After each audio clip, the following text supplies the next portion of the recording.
Hello,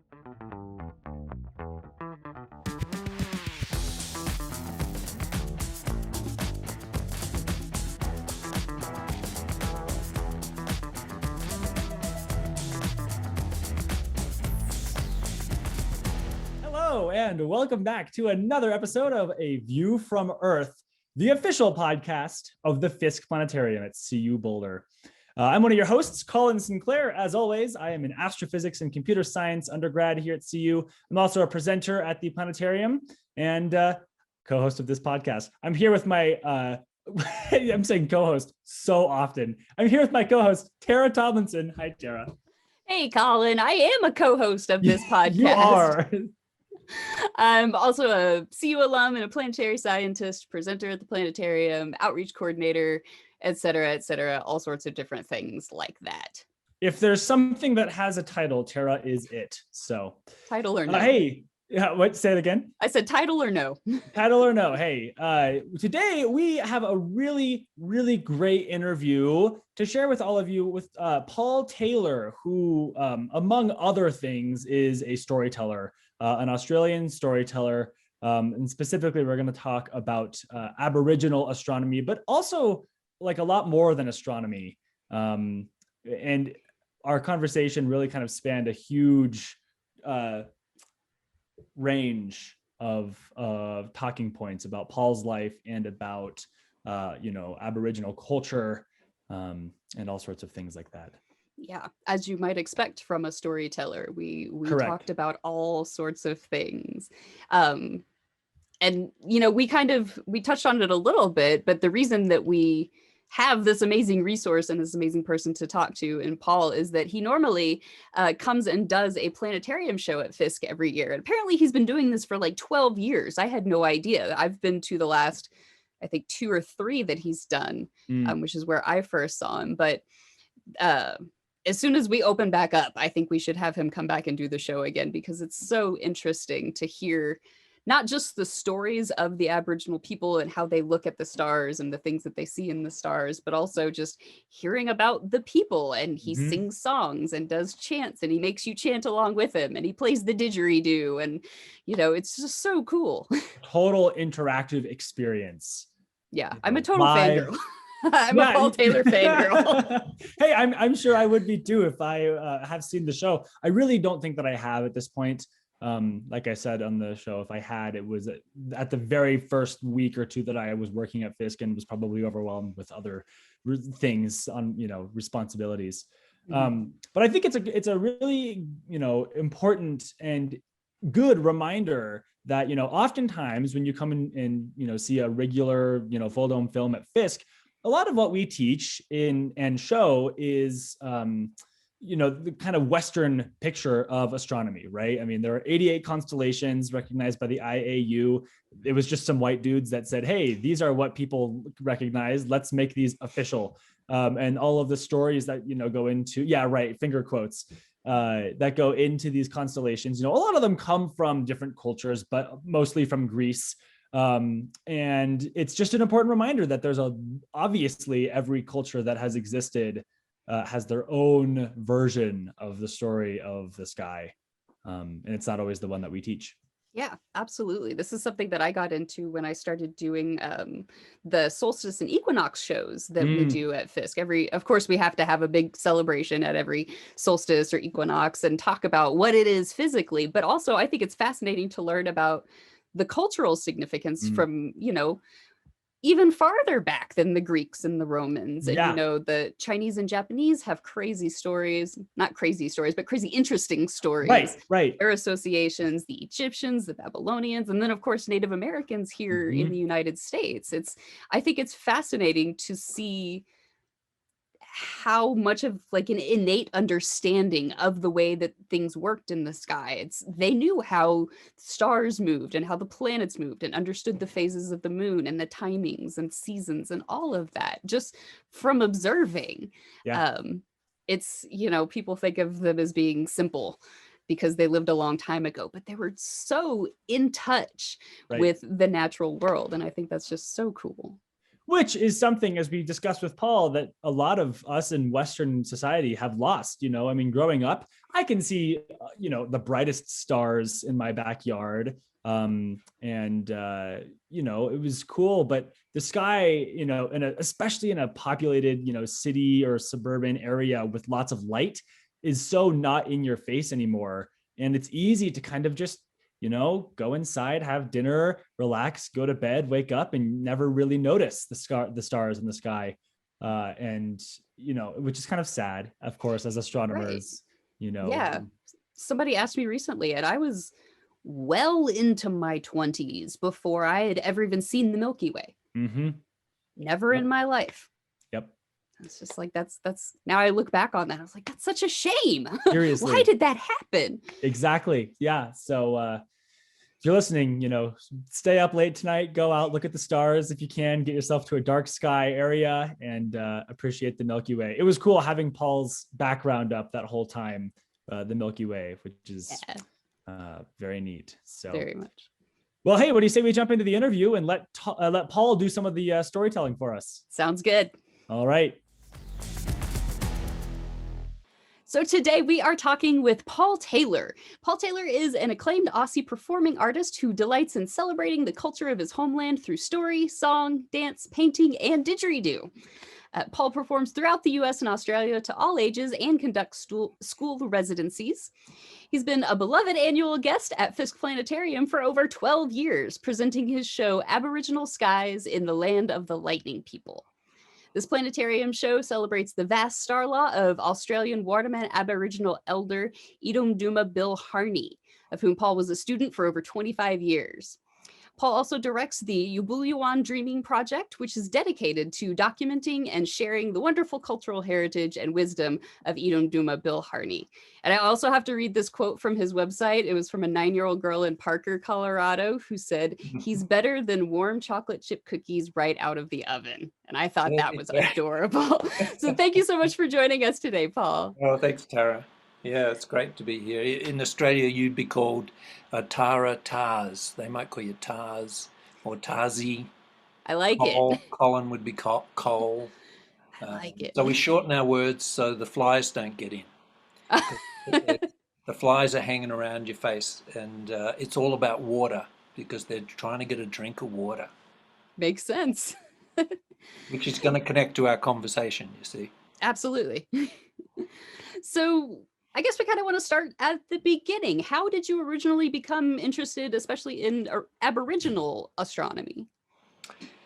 I went to school. I grew up, I'm a white European Australian. I grew up in Adelaide, and growing up in the cities in Australia, you rarely have contact with Aboriginal people. And that was the case with me growing up. I went to university in the 70s, and that was highly affected by the American Civil Rights Movement. And all of a sudden I was placed into, we came out of this very conservative Victorian era where Aboriginal people didn't have rights until about 68, right to vote, or citizenship, let's say, until 68, and we had a white Australia policy in terms of immigration, and then that was all challenged in the 60s and 70s. We had an openly gay premier of the state, a man called Donnie Dunstan, who was famous because he wore pink shorts and he had that British long white socks, and he went to Parliament, which is like the legislature or Congress, and he actually changed my life.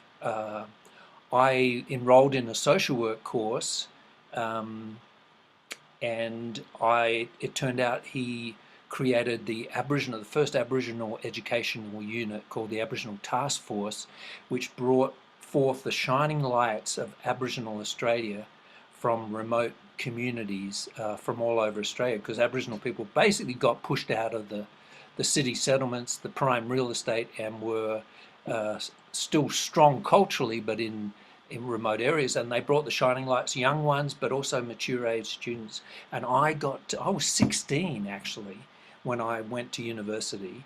They allowed us to do that in those days, and and I was hanging out with the shining lights of Aboriginal Australia, and it changed my life.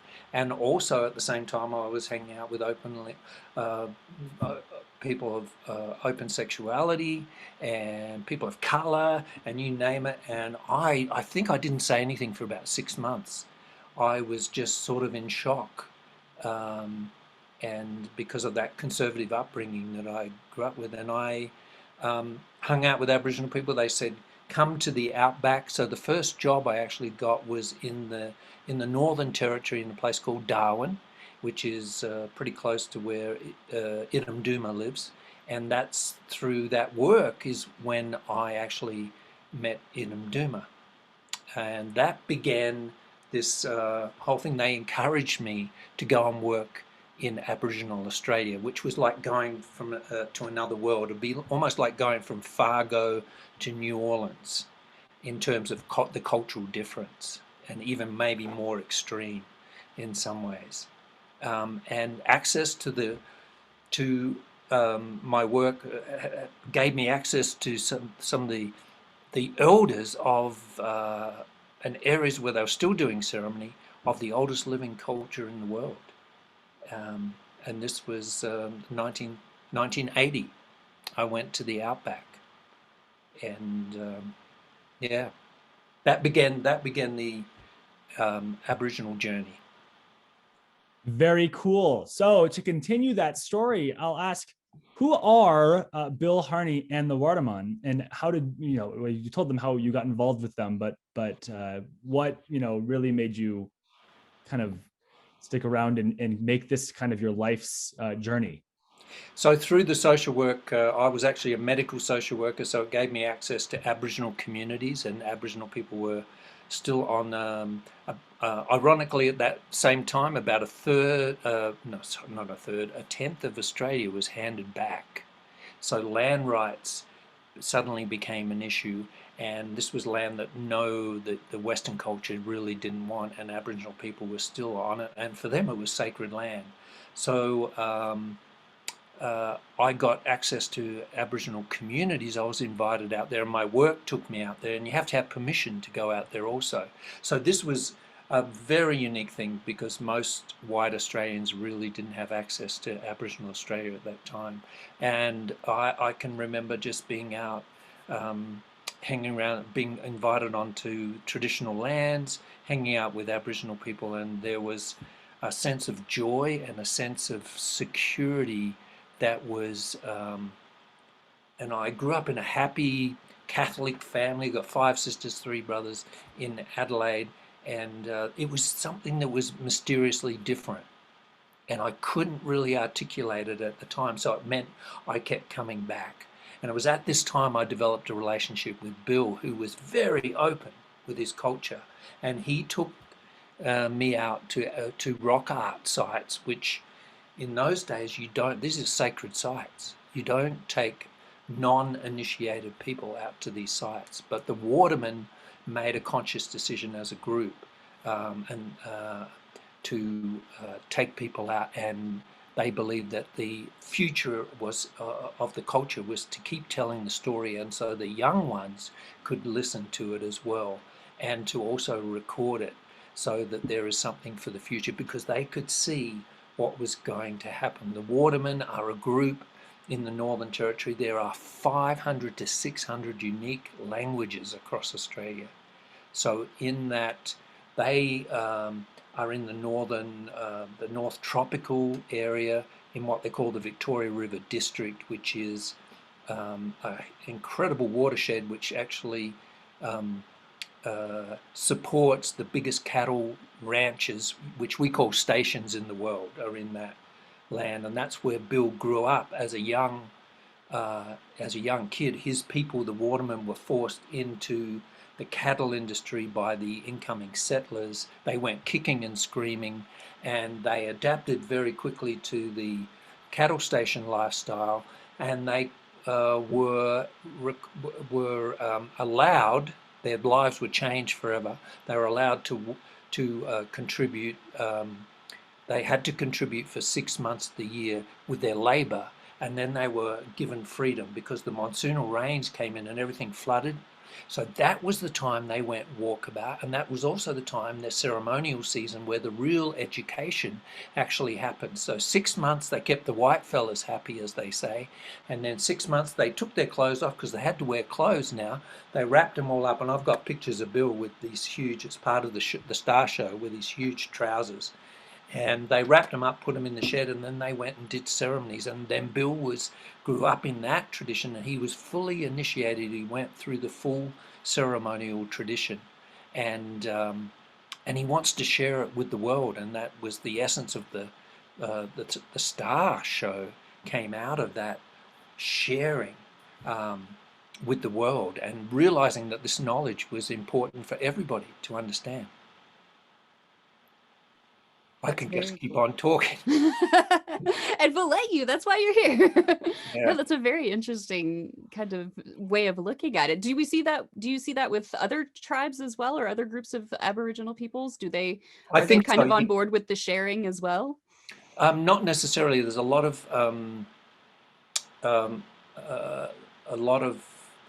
there's a legal system that goes along with all the knowledge, and that legal system for them to share and to take people out to rock art sites is actually breaking the traditional law, LAW. This is not LORE, and that's as if ceremonies are still being practiced, because those depictions go with the ceremonial song and dance, and they're the spiritual ancestors, and to actually show somebody who's not initiated, it weakens the power of the ceremonies. However, around the 70s, when that whole change happened, where the civil rights movement ironically had an incredible effect on that land, it actually stopped the ceremonies happening, ironically, and that's another story we could go into. But that's when the Wardaman said, we've got to keep this alive. And so they made a decision as the law people, and Bill is one of those law people, to actually take people out to those sites because the ceremonies had stopped, essentially, if that makes sense. Yeah, absolutely. No, that's fascinating.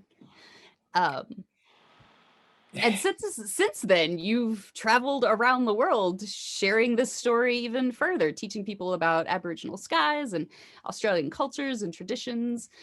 We wanted to ask, what is it about these particular stories that captivates non-Australian audiences?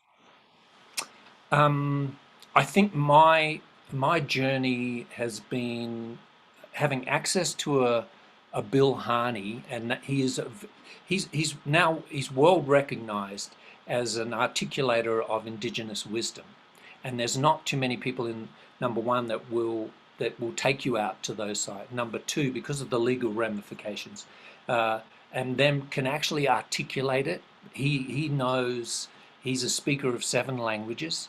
And so English is probably his 3rd language. And so he never went to a Western school. So for him, and he's been in the Fiske with me, we presented this show twice next to each other. And that's when my primary learning actually happened, when he was there saying, and I was articulating it, and I go, Bill, is that okay? And he'd go, yeah, that's okay. And he was, so I was being trained, I was being trained. And so his articulation as a non-Western thinker is quite unique, and he's able to make that a breakthrough to a Western mindset, because our minds really do think differently. And being on, say, we did 2 US tours. That was part of the journey, was I brought him over twice, and we were on stage, and he could take the audience to a certain place, and then he would lose them. And because part of his cultural thing is you've got to tell the creation story over and over and over, and you don't do shorter versions. You don't clip it and do an overview, which is what we do in Western thinking. And so I would then read the audience, say, okay, they've lost it, and then I would bring them back and try to scaffold them in their way of thinking so we could keep the show going. And then from that, I built the website, which is a way of breaking through. So my job then just evolved where I am taking his knowledge to the next level and reaching out and educating the Western mind to an indigenous framework, an indigenous way of thinking. And so being able to do that's 30 years of being able to do that, and getting to the essence. So and the essence is caring. It's actually all about caring for country, which is your mother. You care for your mother, which is your food source and your water source, and then you can feed your kids.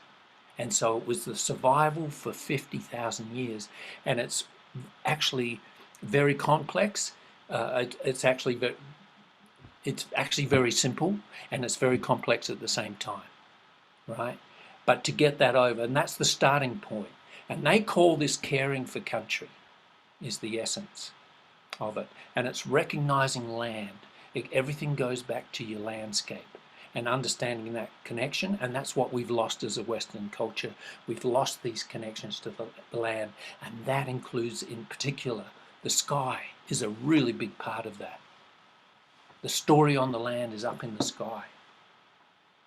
So dive into that really quick, and I just want to ask about how, like, in your show Aboriginal Skies, we discussed this before we kind of started the interview, that I don't know that I've really seen the show ever. When you were at Fiske, is it largely about the sky, or, I mean, of course you also are talking about culture, and kind of synthesizing all of it together. So when you give this show Aboriginal Skies, what is your hope and what is Bill's hope on the kind of takeaway, what people walk away with? What are you trying to really convey with these performances? Is it about, here are the groups of stars that the Wardaman recognize, or here's the story that they tell, or here's why they're important, or all of it? It's all of it. The story on the land, the whole creation story, which is the story of creation of the stars as well, is all reflected up in the sky. It's on the landscape, it's in the plants, the birds, the animals, the insects. Everything carries a creation story, which on the ground the elders are teaching their kids constantly. They take them to the rock art sites where that is their books, which are older than our books, right?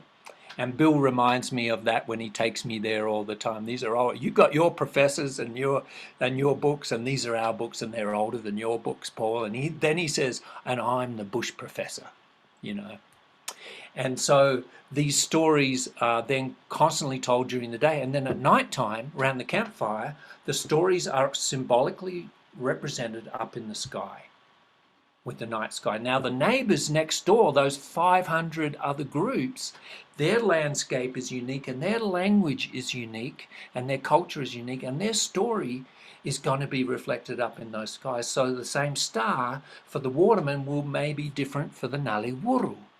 And that's okay. That's respect. It teaches you respect for your neighbors as well. They didn't go around saying my story's right and yours is wrong. They all had the same underpinning of what they call the dreaming and the caring for country. And so teaching in this way, where 24-hour education, you are learning about caring for your land, which is your mother, which is survival. Does that? Yeah, absolutely. So then, to kind of expand on that, you don't just tell the stories of the Wardaman, you also use similar traditional themes to create murals with school groups here in the United States, which is amazing. And we wanted to plug the website. We'll put it in the description. But Paul, if you could just say, the URL, if people want to visit right now, where would they go? Paul Taylor, which paultaylor.ws. Now, if paultaylor.ws. Yeah, paultaylor.ws. Thank you. The nice American R there. Yeah. So Paul and Paul, but the flies get in if you speak right. See, right. Got to keep the. Yeah. So that's a dedicated effort. I've done about 80 community murals. So what I've been doing here is taking this indigenous wisdom and applying it to the land that I'm on. And I'm starting to see this. I don't know if it's happening in Colorado right now at the universities or whatever, but it's happening in Wyoming, where you get up, you start a podcast like this, or an event, and you say, I'm on the traditional land of the Arapaho, the Cheyenne, the Lakota, the Shoshone people, and all the first peoples here. I honor and respect their culture and the elders past and present and emerging. And this is a statement of respect that's being done in Australia over the last 20 years, and I'm just starting to see it here as we move into this new understanding and consciousness of this new world that we're creating. And so the stars are all part of it, and the land. But yeah, so those murals. So I go in, like I've just, I teach an honours course at the University of Wyoming. It's called Wyoming Walkabout. So we look at Bill's Aboriginal tradition and Aboriginal Australia, the dreaming. We apply it to our land right here. And it turns out that we have this world-class aquifer that's in our backyard that if we don't care for it, it will contaminate. Our water could be contaminated forever, and it is really precious. And so I've been doing these community murals, and we've completed, we only just last week completed the 4th in a series which articulates Laramie's water story, and doing it in an Aboriginal way with like a topograph. This last one was a topographical map showing the land and putting the dots on which represent the raindrops, and in turn that teaches this community that the mission is to teach caring for country, for this land right here where I'm sitting right now. And I think UC were invited me to come and do one up there last year, but I think COVID happened and all sorts of stuff. But they're wonderful. So you take that wisdom and you apply it to where you are. And I have to ask, the murals, of course, have more meaning than just, artistic value to look at and say, oh, this is nice. Who are they for? And, when you start and finish one, what is the purpose of the mural being there? Well, it depends on the community where I am. And so it's all about, often it's when I go into a community, I say, where does your water come from? And this is the indigenous law of the rainbow snake, the rainbow serpent, who is up in that dark space in the Milky Way. And you can see it in the northern hemisphere as well. I mean, we'd say he starts in the southern hemisphere because we're in the southern, and then he moves up north. But wherever you see that river, that dark space, you can make a line. That's rainbow. That's rainbow in the sky. So you can see it tonight. If you go out, you can see that dark area. And that's a reminder to the kids to care for country. And the murals are another reminder, like the rock art. And I place them up they end up as permanent reminders in the school, or I've got one that's in the county courthouse right now, which actually shows in an Aboriginal way our aquifer, so that people will go past, and it's got the story that goes with it. I call them wisdom story paintings, and they're actually spectacular because what I do is I work with a local artist who knows that landscape, if that's the community I'm in, and they design it, which is really important. I'm like the artistic director, and I apply the Aboriginal dreaming, the caring for country. We come in, and then we get the community. We design it, base code it, and then the community come in with the dots, so they can have anything up to 100 or 200. We had 200 students paint on the last one. There were art students came in, and then we got the geology students, because there was a lot of geology in there. And in education now, they call that STEAM: science, technology, engineering, arts, and mathematics. So this was done with a lot of collaboration as well. So it hits a lot of buttons at the same time. And it's using, the essence of it is indigenous wisdom. you know, which comes from that 30 years of paying attention to Bill on his land. And then you can see it, and it all links to the stars as well. Is Bill with you during the creation of these murals, or is that something that you have kind of taken up on your own, informed by the time that you spent with him? Yeah, so no, I'm in touch with him because I've created this research project. I'm in touch with him every couple of weeks. I'm talking to him on the phone. I'm actually his go-between to the international world, because we had a Japanese film crew from Japanese public television come out recently. There are star people come out. He is recognized as the indigenous person of knowledge in Australia, in the stars. And that book that the star show that we did in with John Stocky, and that's another story, how me and John and how this all happened. That's another story. But the book called Dark Sparklers really awoke the world to the notion of dark spaces, and the fact that there were stories that's where the great spirituals ended up, and they're watching from that. They created the land, and the way Bill tells it, the shadows went up into the dark spaces. Rainbow, the Sky Father, and the Earth Mother, the three of them are up there for the Wardaman. This is their unique story, and they're watching to see how we are caring for the land. And if we're not caring for the land, they will give us signals, very specific signals: the earthquake, the hurricane, the tornado, the cyclone, as we say, the bushfire. It's all about paying attention. And COVID.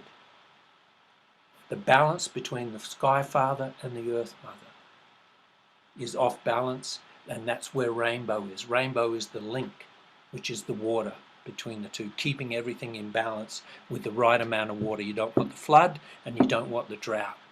And so the ceremonial tradition in Australia was designed spiritually to keep that balance. They believe that.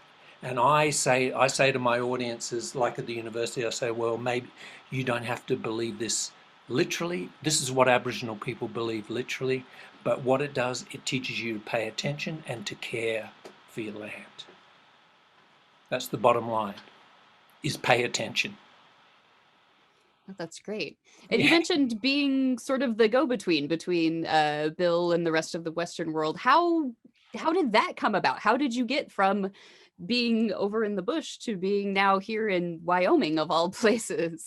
So it started, when I met him, he was just so open, and I was just fascinated with culture. So I was just taking it in. I didn't have a PhD in mind. I had no book project. I became a performing artist, and so I was interested in the stories. And then I got an invite to come to America, and so I came over to America, and then I started sharing the stories. And it turned out that I had a didgeridoo on my shoulder, so I was a didgeridoo player. And then the next thing they said, well, you got a didgeridoo, tell us about that, because the didgeridoo connects to rainbow, which connects to the night sky, which connects, so these stories connect everything. And I was still in the process of learning, and then they said, well, tell us about the dream time, tell us about the dreaming, tell us about the rainbow serpent, what do you know? And I had to go straight back to Australia, and I said, Bill, they are asking me all this stuff. And he said, well, you better teach them. So then we started this was 1990. We started an really active, then I really started paying attention, because I was coming back and forth each year. So I go back and spend a month with him in the bush, what he calls the Bush University. So I am checking, making sure I'm representing the culture. So this was my peer review that was going on. And then in exchange, he said, in about 2000, he said, Paul, we need to start documenting this. And I went, oh God, that means I've got to write grants, and I've got to, okay, Bill. And so I set up a non-profit called the Yubulyawan Dreaming Project, and we then dedicated over 12 years. 12 to even 15 years. I mean, it's still running, but we did dedicated field work where I followed him in the bush, and then we recorded and I made 10 teaching chapters from the work, and I created an archive which is about 150 hours of footage, right, where he's just taken me out to these very specific places, tells the story, sings the song, talks about the ceremony, and then also it links to the stars. Everything links on the ground, links up to the stars. And that's where the book, the Dark Sparklers book came, because I wasn't the only researcher doing this. A man called Dr. Hugh Cairns was researching about the stars. He became the book man, I became the film man, and then we had another was actually American field worker who came in and started documenting the rock art in detail, called David Lee. And so the three of us have amassed quite a bit on just on one particular group. And it was because of Bill, and he would just go, this is hard work. And we're talking about dealing with the heat and the flies constantly, and recording, and which was just wonderful. It's just wonderful land. And yeah, so we've got we created an archive of knowledge which is there for his people, and from that I've synthesized these teaching videos to take that out to the rest of the world, and so to try and articulate this Indigenous wisdom. And it really is amazing to be able to watch those videos. I know in the Aboriginal Skies show and also on your website, to hear it from his own voice and to hear him telling the story. It's really something else. It's really great. Which is really, really nice for me. I could go in and say, I'd tell a story and say, well, now you can listen to the real thing. It sounds to me like Bill is very in support of telling these stories and educating anyone that wants to see them. And I'm curious, Paul, I know that, as you said earlier, sometimes this kind of education is, I'm not sure what the right word to describe it is, but I almost want to say kind of sacred, or something that maybe is not, people might not prefer that everyone knows their story, that it's something that they, is special to them, that they, would like to keep between them. And I'm curious, now that these resources exist that tell these stories, and it's on the internet, anyone can go and find them. Has there ever been any sort of conversation about, making these resources so accessible and public to everyone? Or is that, is everyone very on board with that and says, yes, let's share all of this with the world? Well, I think I launched the website, it's years of just flying by now, but what are we into, 21, about 2015, I think I locked myself away for about 3 years. It was like doing a PhD. And Bill says I've got a PhD in the Bush University, which is what I could say to my students at the and I keep saying I'm not a professor. I've got a bachelor's in social work, but I've got 30 years in the Bush University, right? So this is real stuff on the ground, and I've been taking students actually back. So I've been taking honor students because Bill's still going. He's 90 now, right? And he still loves to share the culture, and I'm still processing all that. Now I want to get back to your question, which is, and I lost it. I was just asking about if there was any, gosh, I don't even know how to articulate it. Yes, I'm with you. About the sharing of the sharing. So I'm getting calls all the time because the website is actually the interface with the international world. We have some of those videos are now licensed in Germany. They're going out in curriculum, particularly about the song lines, how they stored knowledge in song cycles. So you had the songs that stored the knowledge, you had the rock art, and you had the night sky. This was their book, right? Their whole book, constantly. And there's another group.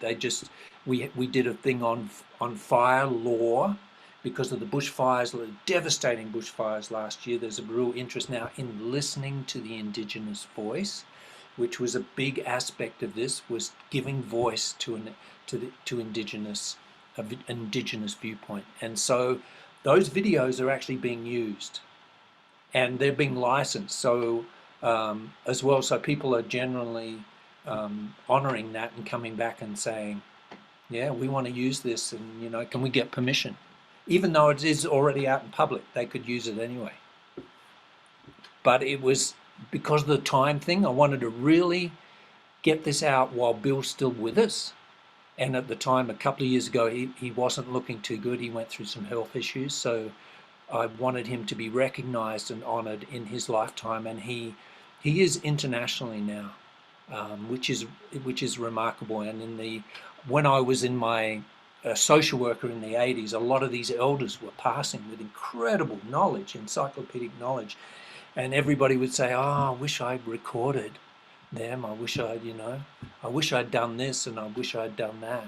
And so that was another motivating factor, because I was younger then and I was listening and paying attention, and then I was really privileged to be opened up. And I'm not, you know, he's been very open with bringing people out to his land for, you know, 20 or 30 years now. It's just remarkable, his energy for sharing and his excitement. And actually I realize now that as he ages, this is bringing groups out to him, keeps him alive, because it's because those cultural traditions aren't being followed necessarily, but him actually articulating it really gets his spirit up. So That's a really remarkable great to man. hear. Yeah, and I'm sure it has to be a lot of work to distill 90 years worth of knowledge down into something that you can then share with other people. That's just so much to think about. Yeah, and I'm still that website, the backstories. If you click on, there's always a backstory that says read more. So I've transcribed everything, because he's not easy to understand, or at the same time. So we've had detailed transcriptions done, and then there's my personal story that I need to get in there, and because there's the backstory of every video and what's going on, and there's always a backstory of what's actually happening, which I need to get down myself, and that in itself would be a PhD as well. I'm sure. No, it was interesting earlier, a minute ago, you mentioned the land recognition acknowledgements and things that are Yeah, starting to happen here in the United States. And you spending a lot of time in Wyoming and Colorado, do you ever get to interact with Native groups here in this area? I did. I just spent a day, and this is my other work, is my arts and education work, which is my passion. I just love to have a group of kindergarten in front of me, and I will tell them stories. So I'm a storyteller. I came out originally as a didgeridoo player. That was my stepping stone, and that is another story we can talk about. But I love to sit down and tell the stories. And I just went on to the Crow Res in Montana, and I had a wonderful time sitting down, sharing Bill's wisdom, and then turning it over and saying, okay, here's one of Bill's songs. One of the first things I always do is sing a song, and they learn the language, and I say, well, teach me one of your songs. And immediately the elders were over on the side, and they were going, good, good. So that reaffirmation of culture. And then we went in and made some didgeridoos, and I said, well, you put on your traditional designs here, the Aboriginal people would. What are your designs? And then they went and got all their clan designs, and so it was another affirmation, and using this to affirm the land that you're on, wherever you are, under the same night sky, you know. And it seems like there's a lot, just judging from what I've seen of the show and of the little bit I do know about the indigenous populations here, it seems like there's a lot of similarities as far as the caring for the land and, looking at the sky, looking at the rock art, things like that. It does seem like a lot of this indigenous knowledge is very similar, I think, and being a world apart. getting to the essence where you find the core story that is similar amongst everything. And then I think John Stocky, Dr. John Stocky, used to articulate that very good. He used to say, in the indigenous world, spirit comes first, and the physical comes second. And in Western science, the physical comes first, and spirit or energy, as it's often called, comes second. So you have a whole society that is built around a framework of physicality, and you have an indigenous society that is built around looking for the spiritual or the energy in everything. And it changes your education system, your health system, your legal system, how you treat the kids when they mess up, what you do to them. Is if you take an indigenous framework, you look and say, well, we're all essentially parts of creation. There's nothing wrong with any of us. We're all what would be considered original blessings as opposed to original sinners or whatever, which would be more of a Western approach. And so when the kids mess up, they take them to a cave. And I took my students there, and they've got to go to the cave, and then that gives them a clearance, because when they've done wrong, it's not necessarily they've done wrong, they take ownership, but the Wulguru, who's like the dark side, comes in and takes over their mind. And so you just need a clearance, and then when you get your clearance, you are then accepted back into the group without a record or whatever. And so it's about inclusion. These are things that we have become part of our sort of mainstream thinking now, and they're indigenous. They're indigenous concepts. It was all about inclusion. It was all about everything and connections. Everything is all connected. We are all part of that spiritual creation. That's the dreaming. And it was all spirit first, and then people changed. They changed into kangaroos. They changed into emus. They changed into the insects. Bill's principal totem is grasshopper. So they are literally his relatives, which again teaches caring. And then some people change into the present day people, and the present day people, their job is to look after all your relatives, which is what American Indians say. They call them the relatives. Aboriginal people wouldn't necessarily say that, but it's embedded in the story that we are all made of the same thing, and our cutting edge sciences say that too. It's a metaphor for cutting edge science. I'm going to ask a question, Paul, that I think we could probably, I'm sure that it could fill months worth of conversation, but we just discussed how a lot of cultures kind of settle on a few core ideas, right? Which you mentioned: caring for the land, for one another, inclusion. And I'm curious, and you talked about how a lot of these native cultures seem to kind of prioritize the spirit and then the physical, and in kind of modern Western society, it's flipped. And I wonder, in all of your years of studying all of this and learning about all of this, when did that flip happen, and why did that happen? Like, at what point, if native cultures all seem to settle on these same things, then why, like, what caused that kind of switch in thinking for what is now, Western society? I don't know. That's a major question. You'd have to go back to the time that we lost connection with our landscape, and then going into farming communities. But we all come, if we go back far enough, we all come from indigenous ancestries. And certainly, I'm English, Irish, German, Welsh, and we left our homeland. And why? My curiosity is, in my family, is to try and find out, why did they leave,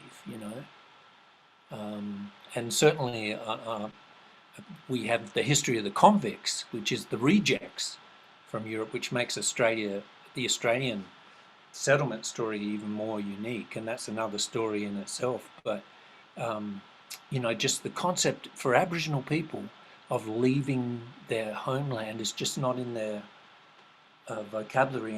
And Bill, with all his uniqueness, he got homesick very quickly. We did 6 weeks on these tours, and he was ready to go. And he said, I'm there in my mind. And he dealt with it by painting every day, which wherever we went, he sold his paintings. So painting and that connected him spiritually back to his land We were talking on the phone pretty regularly, but you could see that it was exciting for him, but it wasn't easy for him to be away from that landscape. Well, So, sorry, go ahead. Does that answer? It doesn't really answer that question. It's a huge question. Yeah, it's a huge question. And I thought maybe, hey, we'll see what you think.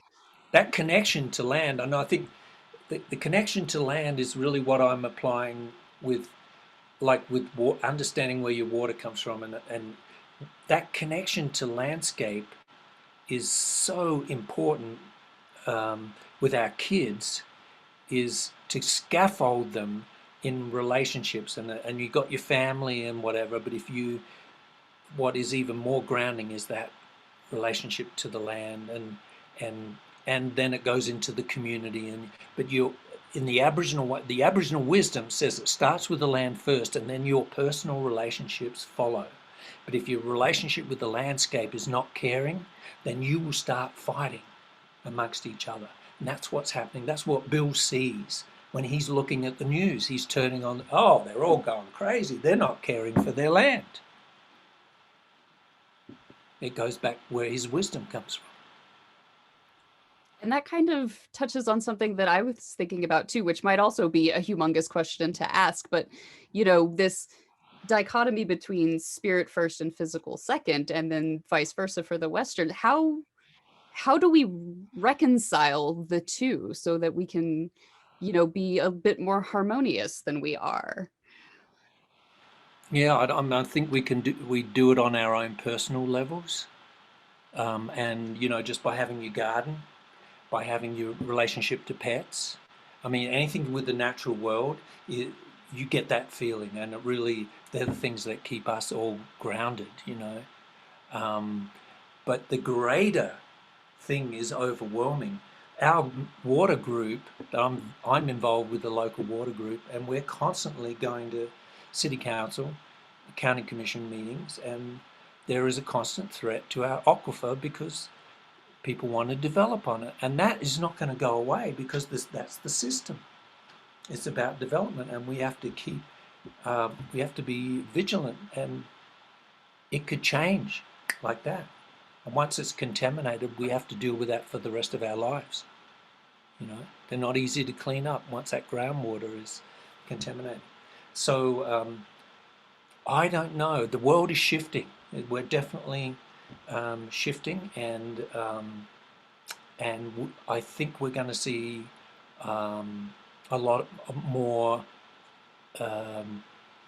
climate activity. We're going to see maybe, I'm not sure, more viruses coming on. And Bill would say the same thing. We've talked about this. That's the answer. He'd say it's the spirituals. They're trying to make us pay attention. So in the spirit of paying attention and learning, I want to ask, where do you have any resources that you would recommend to listeners that are inspired and want to learn, maybe specifically about astronomy, but about, the stories of other cultures? Is there some sort of library or, kind of wealth of knowledge that, any old person could go and check out? Or the Fiske, I think, has done some of the groundbreaking work in this area with John Stockey's cultural series. So if there is an astronomy teacher out there with the planetarium, I would contact the Fiske, and I think he did those for them to go out. I mean, the whole thing about this is education for everybody. So the Fiske Planetarium has been, and that also gave me the opportunity. We met at a soccer match. He was watching his son, and I was watching friends of mine from Boulder, and we were in Laramie, and the kids were playing soccer, and he just came over and he said, "Do you know anything about Aboriginal astronomy?" And I said, "Well, I've got a friend, an Aboriginal friend," and we hadn't really talked about the stars, me and Bill. And I said, "But he's just produced a new book called Dark Sparklers." And I didn't know anything. And and I got hold of that book, and I was looking forward to reading it, and I passed it on to John, and then from that, the two of us, the show grew, and that was not being done in Australia. You know, I've taken it back, and I'm doing it in Australia, and from that, there was this whole burgeoning of in Indigenous acknowledgement and wisdom. So the Australian stuff, I'm just trying to think, there is a really good, if you went onto Facebook and you did Indigenous, there's an Indigenous Astronomy Australian site, you would find it, and I'm just trying to think of the name, but that would plug people in to what's going on in Australia, and it's just constant. There is constantly articles coming out from, because we've got, people are now starting to document across the board those 500 different groups, the ones that are still around. And there are elders like Bill who know the stars, you know. And so, does that... Yes, it does. Sorry, Tara and I both unmuted like we were going to say something, and we both saw that we did that and then said, nope, you go for it. I was just going to comment. It's interesting. You know, when I asked that question, I was kind of thinking like a resource, like a website or a book or something. And it's interesting. Your answer seems to really emphasize just talking to people that know, and not trying to find the resource somewhere that it's, you know, not really personable, which I think is, of course, you know, emphasizes communication. So I just wanted to comment on that because I think that's very cool. Oh, thank you. Yeah. And you did mention a little bit ago, and we wanted to ask you about how the didgeridoo in specific is part of your story and a big part of how you got to where you are. Can you tell us a little bit more about how this didgeridoo fits into your whole story and the work with Bill? Well, I after I worked in the Northern Territory, I decided to put on my backpack and do a walkabout in another country. So I went to London, based myself in London, and then got a job as a clown in a circus. And it opened up, it turned out it was an equity show, and the other clowns said, you know, they called me Skippy because that was named after a television show. It was Skippy the Bush Kangaroo. They said, Skippy, you can become an actor if you want. And I went, oh, okay. I decided in that social revolution with the gay premier, I decided I was going to have an adventure with my life because the world was changing so much and I wasn't going to follow a career path. So I went up, I did my social work stint, which actually gave me access, you know, opened me up to Aboriginal Australia. Then I went and I got a job in this equity show, and they gave me an actor's equity card. And then I started training as an actor. So I came back to Australia as a theatre professional. And then I went back to the hometown, Adelaide, and the gay premier had created the second biggest arts festival in the world, called the Adelaide Festival, second to Edinburgh, and I got a job at the festival. So I had the arts, and then I had the Indigenous, and then I had the social work. But on the way back, I was backpacking through, and I started hanging out, and this was just before I'd met Bill, and I hung out with some Aboriginal friends, and they said, you need to play this, and they handed me a didgeridoo, and I said, I'm not a musician. I didn't grow up. My family, we were sports people, and music wasn't in the curriculum in the 60s in Australia. Music arts wasn't, which is probably the reason I'm teaching it now, because we didn't have it.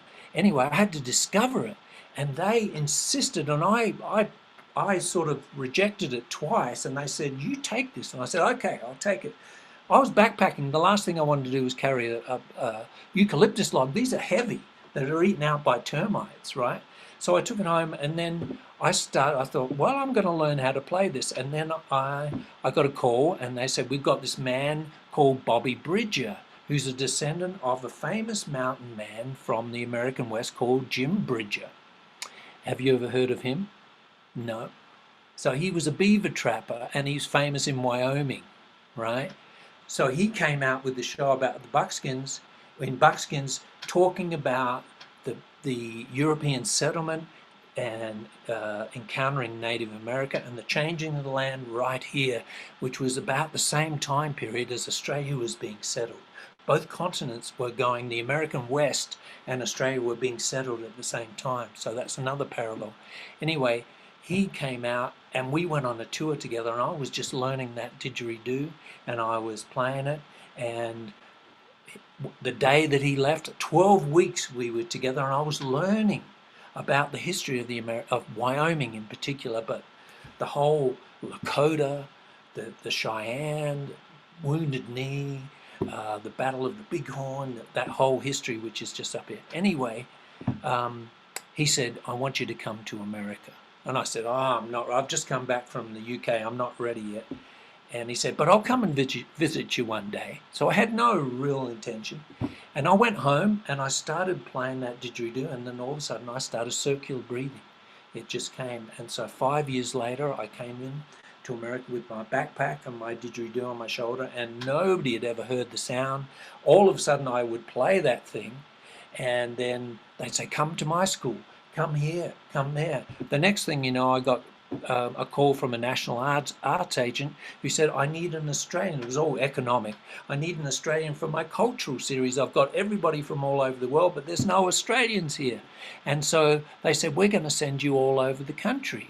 And I said, oh, okay, I'll see America and then I'll go back home. This will be part of my adventure, you see. So that's what led to this walkabout in America. So I've gone to just about every state, and I've performed all over this country, and I base myself in Wyoming, which I call the outback. It's the high desert instead of I grew up in the low desert, but I could take pictures here and it reminds me of South Australia where I grew up. So different but similar, and the same time period and the same stories of settlement and whatever. And I haven't gone home. I've created this lifestyle where I'd spend 2 months. I'm like a teacher. I get my holidays and I have 2 months in Australia. I spend a month with Bill and I spend a month in the city with my family and seeing them, reconnecting.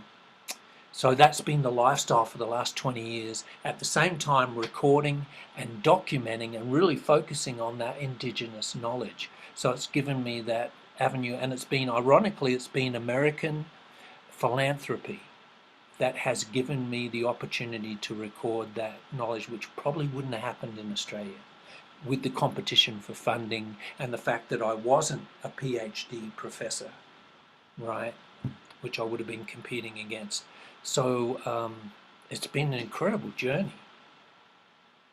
I have to ask, Paul, is there anywhere that someone could listen to you and your didgeridoo playing online, or, if someone wanted to just hear it? I did produce a couple of albums. I've got a few albums, and then you find those on the website. Nice. There's also a DVD of Bill. We amassed like 60 teaching videos, and so it is massive on that website. So what I did was I took the top 20 and ones that would maybe articulate the width and the breadth of the culture. And my didgeridoo playing, I've got a album called Walkabout, which was when I was playing at the height of my skills. And then after about 20 years on the road, you know what happened? My lips ran out. They just stopped. I developed an overuse syndrome, is what they call it. And it was ironic at that time. I thought, well, it must be time to go home. Then I got a call from this philanthropy group in San Francisco who said, Paul, you need to apply for some more funding. They'd give me a little bit and they said, well, you need to finish what you're doing. Oh, okay. And then I got a call from Australia about the same time and said, we want to recognise what you're doing. And so they nominated me for an Australian of the Year award, which I won a state award. It's a state award, but it was like the top 20 people in Australia at that year. And I went, something's telling me I need to keep going. So that's when I got that extra funding. I really built the website, and I locked myself away to do that transcribing and whatever. And I had a team of people helping me, but still, yeah, it's been a journey. Absolutely. It's a fascinating one. And we're so glad that you got to come and share that with us. We're right at our hour time limit. So thank you again so much. This has been wonderful to talk to you. I think we could talk for another hour if we had the time. But Right. thank you so much, Paul, for joining us. Thanks, Tara, and thanks, Colin. Thanks for the invitation. And it's been, yeah, it's always a challenge because my life is so interconnected to articulate it in. If I did it all in one long straight timeline, I think I would bore you. It would take another 60 years. I think the way we did it today is a really, focus on this aspect, and then it was all connected. Absolutely. Well, thank you for sharing with us, Paul. It was awesome to hear about these aspects of your story. And it's all connected to the stars. Always. Yeah. Thank you. All right, everyone, that is our episode for today. We want to thank Paul Taylor again for joining us today. It was so much fun to talk to him, and I hope we get to do it again. Be sure to come back next week. We have another awesome interview with Dr. Kevin France, who's faculty here at the University of Colorado, and we're going to be talking to him about sounding rockets, which don't actually have anything to do with sound, and they're not the kind of rockets that go into space. What the heck is a sounding rocket? Come back next week. We will tell you all about them. We also want to invite you to visit our website, www.colorado.edu/Fiske. There you can do all sorts of awesome stuff, including see the schedule of our upcoming shows and topics and guests. There's an option there for you to submit questions for our experts for our Capcom Q&A segments. So if you have a question on any of those upcoming topics, go ahead and drop us a question. We love interacting with you guys through Capcom. You can also use the form on the website or just email us at fiskepodcast@colorado.edu if you want to get in touch with us for any reason, really. Shoot us an email. We love talking to you. There's also an option on our website, of course, to help keep our podcast going for a little while longer. If you would like to make a monetary donation, we would love to continue to do this podcast and keep bringing you awesome guests and shows and topics. So feel free to drop us a little bit there.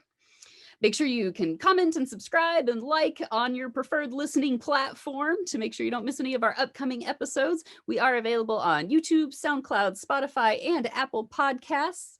And thank you again so much for listening. And hopefully we will see you again next week.